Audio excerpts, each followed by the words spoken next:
All eyes are on the Fed as to whether it will cut interest rates. Here are 3 ways that a Fed rate cut could impact the housing market. Even with a hint of a rate cut, mortgage rates have come tumbling down.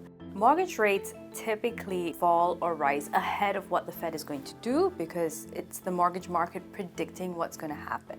And so with the market expecting the Fed to cut rates, mortgage rates have fallen considerably. Lower mortgage rates will likely bring more people back to the housing market because borrowing costs are significantly lower.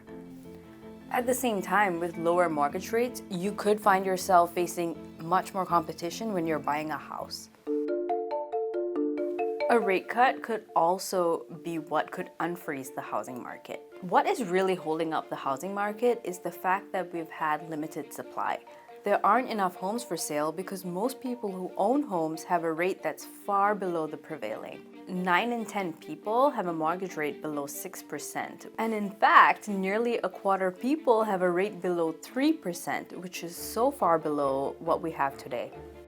These people might have grown out of their house. It might be too big for them, might be too small for them, might be in a neighborhood that they don't even like anymore, but they don't want to give up that 3% rate.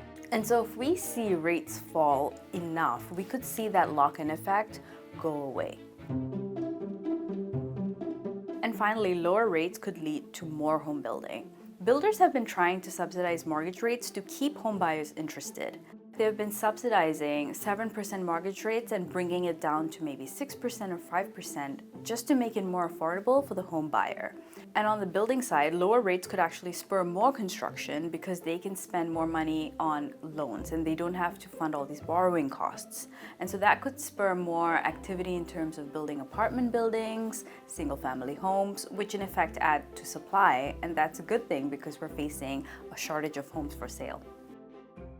Right now, we're facing record high home prices and mortgage rates that we've not seen in 2 decades. And so if the Fed is going to cut rates, that will affect the housing market in a big way.